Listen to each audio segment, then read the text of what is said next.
They exploited a situation, two situations, one in Louisiana, one in Minnesota. Horrible situations, no doubt.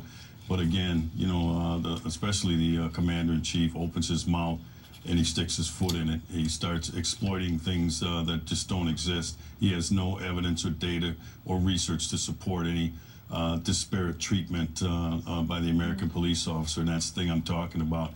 This is the stuff, he didn't cause this, but you know what? He fuels this sort of anger, this misplaced anger about things going on that were thousands of miles away. This stuff didn't happen anywhere near Dallas. I don't even know why they're... This hits close to home for you. What are the emotions that you feel waking up this morning, and where are we at in society? Are we experiencing a war on cops? Yeah, thanks.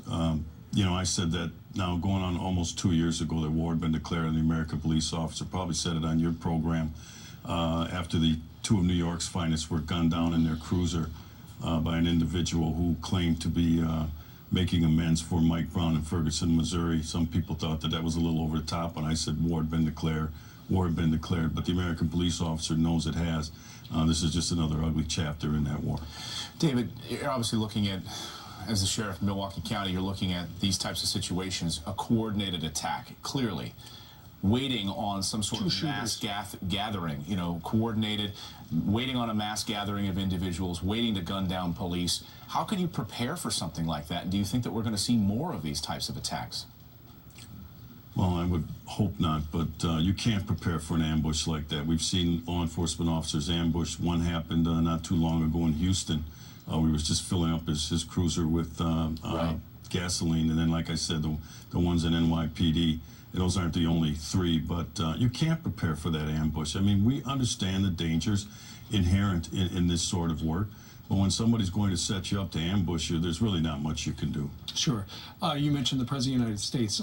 We did carry his comments live from Europe about 2.5 hours ago. He did say it was too early, we don't know all the facts, but he did mention, he talked about... That's interesting. He did mention when people are armed with powerful weapons, which clearly is a political component that he tried to inject into it. Let me ask you this.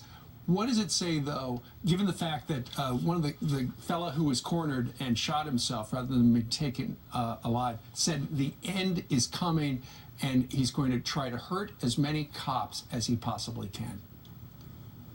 I don't know what you say to some stupid comment like that. He probably did society a benefit by ending it the way that he did. But going back to President Obama, it's kind of interesting that he said the facts aren't in. He usually is popping off at the mouth before he's been briefed or before he knows any of the facts. You know, like he did yesterday without any foundation. He talked about racism and disparate treatment and people of color, all this nonsense. Like I said, he's armed with powerful words, and he uses those words irresponsibly. It fuels this sort of anger toward the American police officer, and I wish he'd knock it off. We have other black leaders like Reverend Jesse Jackson overnight, right after these attacks, on a London radio show saying that Donald Trump and the rise of ultra-conservative groups are to blame for this rhetoric in this country and the violence that we're seeing. What do you say to Reverend Jackson this morning?